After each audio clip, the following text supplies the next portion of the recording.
একটা নাটক করবেন যে বাল্যবিবাহের উপরে নাটকটা আছে। তো সেই বাল্যবিবাহ, আর্থসামাজিক ব্যবস্থা ও বাল্যবিবাহ এই নিয়ে আমাদের এবারে লেখা ছিল। তো আমাদের এলাকার মেয়েরা কিন্তু অত সেইভাবে লিখছে না।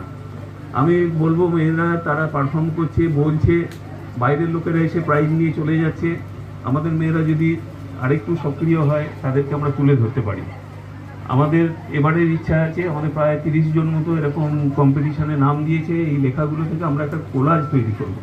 এই যে কোলাজটা হবে, কোন কোন মেয়ে কোন স্কুল থেকে কি চিন্তা ভাবনা করছে, তাদের মধ্যে কি চিন্তা ভাবনাটা রয়েছে। কেননা আমাদের বর্ধমান জেলা হচ্ছে প্রথম 3টে জেলার মধ্যে পশ্চিমবাংলা হচ্ছে যে ভারতবর্ষের প্রথমের দিকে, আবার তার মধ্যে প্রথম 3টে জেলা যে রয়েছে তার মধ্যে একটা হচ্ছে পূর্ব বর্ধমান বাল্যবিবাহে এবং বাল্যকালে তাদের বাচ্চা হয়ে যাওয়ার।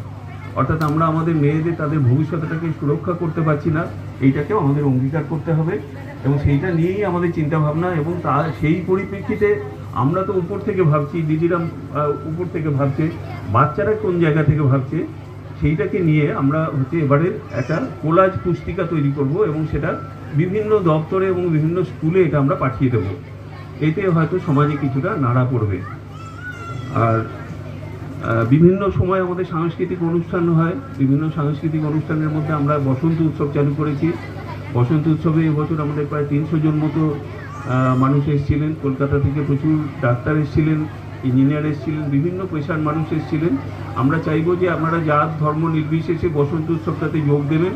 হয়তো আমরা ফাল্গুনের 2য় সপ্তাহে এটাকে করব এবং এটা একটা খুব ভালো সাংস্কৃতিক অনুষ্ঠান। সেই সাংস্কৃতিক অনুষ্ঠানের একটা আপনারা আস্বাদ নেবেন।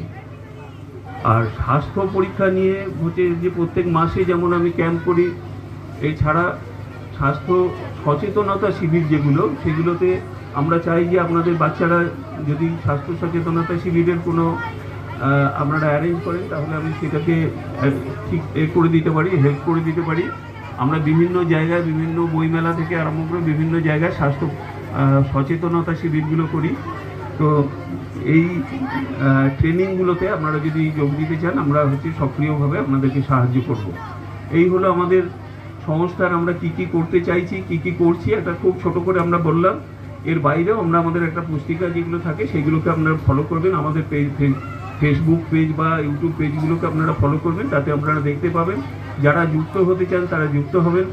যারা মনে করেন যে আমাদেরকে উৎসাহ দেবেন, আমাদের পাশে থাকবেন, আমাদের যদি কোনো ভুল ত্রুটি হয় আমাদেরকে আপনারা সমালোচনা করবেন, আমরা নিজেদেরকে সংশোধন করে নেব। আমরা সমাজ করার জন্যে, সমাজ গড়ার জন্যে এবং সমাজকে আরও সম্পৃক্ত করার জন্যে সুস্থ সবল একটা মানসিকতা নিয়ে যাতে সমাজ দাঁড়িয়ে থাকতে পারে সেই জায়গা থেকে আমরা কাজ করছি, কোনো কৃতিত্ব নেওয়ার জায়গা থেকে নয়। তো আমার বক্তব্য আমি এখানে শেষ করছি। আমার পরিচয় তো আমি দিইনি, আমার পরিচয় তো আপনারা জানেন গায়ের 5 জনে। একটা এখানে বলি, আমাদের সেই তাহার নামটি নীলবীণা। ধন্যবাদ।